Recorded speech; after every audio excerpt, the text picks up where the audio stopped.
பத்திரிகையாளர் நண்பர்களுக்கும் ஊடக நண்பர்களுக்கும் இந்த விழாவினை மனதார வாழ்த்து வந்திருக்கும் அன்பு நிறைந்த பெரியோர்களுக்கும் இளைஞர்களுக்கும் மற்றும் மேடையில் இங்கே எனக்கு முன்னர் பேசியவர்கள் சொன்னது போல அழகை கூட்டி கொடுத்து கொண்டிருக்கும் அழகான ஒரு மேடையில் அமர்ந்திருக்கும் அத்தனை சான்றோர்களுக்கும் என் இனிய மாலை வணக்கத்தை தெரிவித்துக் கொள்கிறேன். இந்த மேடையில முதல்ல பேசின வசந்த பாலன் சார் அவர்கள் இந்த மேடை ஸ்டோனை செட் பண்ணிருக்காருன்னு சொல்லணும். எல்லாருமே அது தொடாம போக முடியாது. ஏன்னா அப்படிப்பட்ட ஒரு ஜோனி வனிதாவுடையது.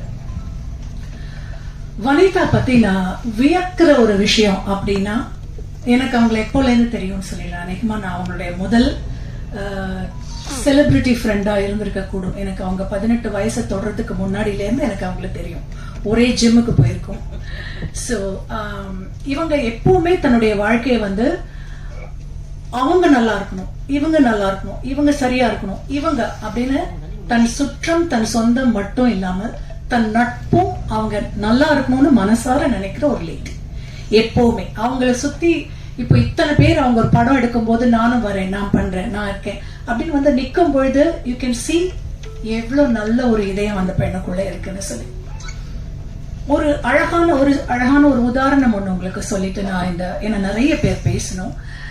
ஒரு சிலை, மிக அழகான ஒரு சிற்பம். அந்த சிற்பம் வாட்டமா இருந்ததாம்.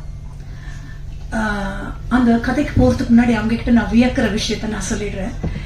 எத்தனை அட்வர்ஸ் கமெண்ட்ஸ் வந்தாலும் அதை தன் இடது கை கூட இல்லை, இடது கையின் காற்றாய் கூட மதிக்காம அதை தள்ளிட்டு அத்தனை கற்களையும் படிக்கற்களாக அமைத்துக் கொண்டு தன்னை மேலும் மேலும் உயர்த்தி கொண்டே போகும் அந்த உதாரணம் ஒவ்வொரு மனிதரும், ஒவ்வொரு பெண்ணும் மட்டுமல்ல. உங்களுக்கே தெரியும், இன்னைக்கு இருக்கிற சோசியல் மீடியால நம்மள முகத்தை பார்த்து முகத்துக்கு நேரா சொல்றதுக்கு துணிய முடியாதவங்க கூட ஒரு மொபைல் இருக்கு அப்படிங்கிற ஒரே காரணத்துக்காக என்ன வேணாம், எவ்வளவு தரம் தாழ்ந்து வேணாலும் எழுதிட்டு போவாங்க. அதெல்லாம் ஒரு பெண்ணையோ ஒரு ஆணையோ ஒரு மனிதரையோ சுணக்கப்படுத்திவிடக் கூடாது என்பதற்கான மிகச்சிறந்த உதாரணம். நான் கற்கிறேன், எல்லாருக்குமே எல்லார்ட்டையுமே எல்லா சமயத்திலுமே கத்துக்கிறதுக்கு ஏதாவது இருக்கும். நான் இதை வனிதா கிட்ட கத்துக்கிறேன். சோ நான் சொல்லிட்டு இருந்தேன், அந்த சிற்பம், ஒரு சிற்பம் ரொம்ப வாட்டமா இருந்ததுதான். அப்போ அந்த சிற்பத்துக்கிட்ட இவ்வளவு அழகா உன்னை படைச்சிருக்காங்க சிற்பி, நீ ஏன் இவ்வளவு சோகமா இருக்க அப்படின்னு கேட்டதுக்கு அந்த சிற்பம் சொல்லிச்சான், நான் ஒரு பெரிய மலையில இருந்தேன், உலகத்திலே மிகச்சிறந்த மலை அது. அந்த மலையிலிருந்து என்னை பெயர்த்து எடுத்துட்டு வந்திருக்காங்க. என்ன மிக அதிகமான வலிகளையும் வேதனைகளையும் தாங்கி நான் இங்க இருக்கேன். ஆனா அது எல்லாத்தையும் விட நான் விட்டுட்டு வந்த அந்த மலை என்ன மனச என்னைக்குமே என்ன வேதனைப்படுத்துது அப்படின்னு அந்த சிற்பம் சொல்லிச்சான். அப்போ அந்த சிற்பத்துக்கிட்ட பேசிட்டு இருந்த அறிஞர் சொன்னாராம், அவற்றையெல்லாம் நீக்காமல் நீ உருவாகி இருக்க மாட்டாய், உன்னை விட்டு நீங்கி அனைத்தும் உன்னை உருவாக்கிய அற்புதமான ஒளி என்று சொல்லி, அதனால அவங்களுக்கு அந்த ஞாபகம் இருக்காம போறதில்லை. ஒரே ஒரு எக்ஸாம்பிள் கூட சொல்லிடுறேன், நான் கூட இருந்ததுனால எனக்கு தெரியும். போஸ்டர் ஓட்டுவோம் தெரியுமா, இந்த படம், இந்த ட்ரெய்லர், இந்த டீசர் இன்னைக்கு நடக்குதுன்னு போஸ்டர் ஓட்டுவோம் தெரியுமா. இன்னைக்கு காலையில அந்த போஸ்டர் ஓட்டுறத சூப்பர்வைஸ் பண்றதுக்கு போயிருக்காங்க 2 மணிக்கு 3 மணிக்கு. அந்த அளவுக்கு தன்னுடைய உழைப்பை போட்டிருக்காங்க. அதுல அவங்களுடைய அந்த மலைக்கு ஏங்குற அந்த ஒரே ஒரு சின்ன விஷயத்த வனிதா பெர்மிட் பண்ணுவாங்கிறதுக்காக சொல்றேன். தன்னுடைய தந்தையார் இருக்கும் தெருவில் வழக்கத்தை மத்த தெருவில் விட அதிகமான போஸ்டர் ஓட்டுனாங்க. பாருங்க உங்க பொண்ணு என்னவா இருக்கான்னு பாருங்க அப்படின்னு.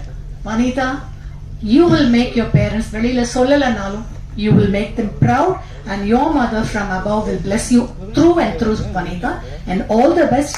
ஸ்ரீகாந்த் சார், உங்க பாட்டு பட்டாசா இருந்தது. அண்ட் அம்பிகா மேமோட பழைய சாங் கூட பாக்குறதுக்கு அந்த கோரியோலாம் ரொம்ப நல்லா இருந்தது.